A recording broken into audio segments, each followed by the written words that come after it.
इस कहानी की शुरुआत होती है 12 मई 2021 को, जब सोनू पटेल नाम का एक युवक ने धूमधाम से शादी की।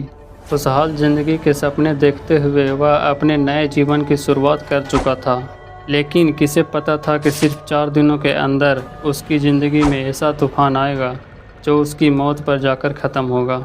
16 मई को सोनू अपनी पत्नी के लिए मोबाइल ठीक कराने के लिए घर से निकला और फिर कभी वापस नहीं लौटा। लेकिन कहानी यहाँ ख़त्म नहीं होती। ये सिर्फ एक गायब होने का मामला नहीं था, बल्कि एक ऐसा रहस्य था जो हर कदम पर आपको चौंकाता जाएगा।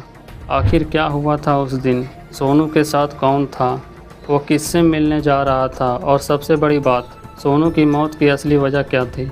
हर सुराग एक अजीब रहस्य की तरफ इशारा करता है। एक प्रेमिका, एक नाबालिग बहन और एक खौफनाक साजिश।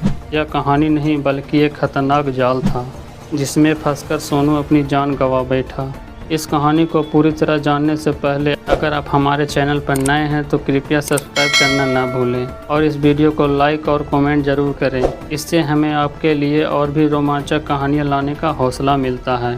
12 मई को जबलपुर के सिहोरा के गुरुजी मोहल्ले के निवासी सोनू पटेल की शादी बड़ी धूमधाम से बासन थाना बहोरीबंद जिला के कटनी की रहने वाली गायत्री पटेल से हुई थी। शादी के 4 दिन बीतने के बाद 5वें दिन 16 मई को अचानक सोनू की पत्नी गायत्री का मोबाइल ख़राब हो जाता है। तो सोनू मोबाइल को ठीक कराने घर से बाहर मार्केट की ओर वह अपनी बाइक लेकर निकला, लेकिन शाम तक वापस नहीं लौटा। उस रात सोनू के बड़े भाई नारायण पटेल ने सिहोरा थाने में उसकी गुमशुदगी की रिपोर्ट दर्ज कराई। 8 दिन तक परिवार और पुलिस ने उसकी तलाश की, लेकिन कोई सुराग नहीं मिला। फिर 24 मई को हरगढ़ के जंगल में सोनू का नरकंकाल मिला, जो पूरी तरह से बिखरा हुआ था। उसकी बाइक भी पास ही 100 मीटर की दूरी पर पड़ी थी। पुलिस पहले इसे एक साधारण आत्महत्या का मामला समझ रही थी, लेकिन जब पोस्टमार्टम रिपोर्ट आई तो पूरी कहानी बदल गई। सोनू की खोपड़ी में गंभीर फ्रैक्चर पाया गया, जैसे किसी भारी वस्तु से प्रहार किया गया हो। खोपड़ी में खून के थक्के भी मिले, जो इस बात का सबूत थे कि सोनू की हत्या तब की गई जब वह जीवित था।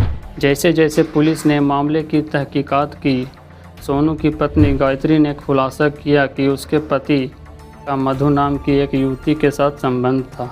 मधु सोनू की बहन निधि की ननद थी। सोनू और मधु का प्यार का रिश्ता काफ़ी सालों से पुराना था, लेकिन जब सोनू की शादी तय हो गई तो वह मधु से दूर हो गया। हालांकि मधु इस बात से बेहद नाराज़ थी और बदला लेने का प्लान बना चुकी थी। मधु ने 14 मई को सोनू को आखिरी बार मिलने के लिए बुलाया। सोनू तैयार हो गया, लेकिन 15 मई को वह घर की पूजा के कारण नहीं जा पाया। फिर 16 मई को सोनू और मधु की मुलाकात तय हुई। मधु अपने साथ नाबालिग बहन और एक रस्सी लेकर आई थी। सोनू को बहलाकर वह उसे हरगढ़ के जंगल में ले गई, जहां उसने एक घातक योजना को अंजाम दिया। जंगल में मधु ने सोनू से कहा कि वह जैसा कहेगी वैसा ही करना होगा। सोनू ने उसकी हर बात मानी। पहले उसने सोनू का मुंह रुमाल से बांधा, फिर उसके हाथ पैर रस्सी से बांध दिए। इसके बाद उसने सोनू को पेट के बल लेटने को कहा, और जैसे ही सोनू पेट के बल लेटा, मधु ने एक बड़े पत्थर से उसके सिर और चेहरे पर जोर जोर से वार किए, जिससे उसकी मौके पर ही मौत हो गई। मधु की नाबालिग बहन, जो थोड़ी दूरी पर बाइक के पास इंतजार कर रही थी, चीख सुनकर वहां पहुंची। उसने देखा कि स्टॉल खून से सना था और मधु के कपड़ों पर भी खून के धब्बे थे। घबरा कर वो दोनों वहां से भाग निकली और एक बाइक सवार से लिफ्ट लेकर घर पहुंच गई। घर पहुंचकर मधु ने सारे सबूत मिटाने की कोशिश की। उसने सोनू का मोबाइल, स्टॉल और अन्य सामान जला दिया और अपना मोबाइल भी एयरप्लेन मोड पर कर दिया।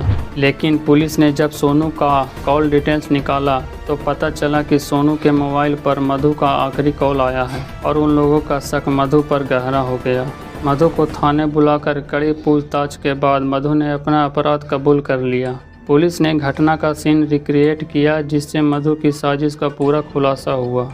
मधु ने पुलिस को बताया कि उसने सोनू की हत्या इसलिए की क्योंकि वह उससे शादी करना चाहती थी, लेकिन सोनू ने दूसरी लड़की से शादी कर ली थी। साथ ही सोनू उसे उसके वीडियो के जरिए ब्लैकमेल भी कर रहा था। मधु ने सोचा कि वह इस धोखे का बदला लेगी, और उसने वही किया।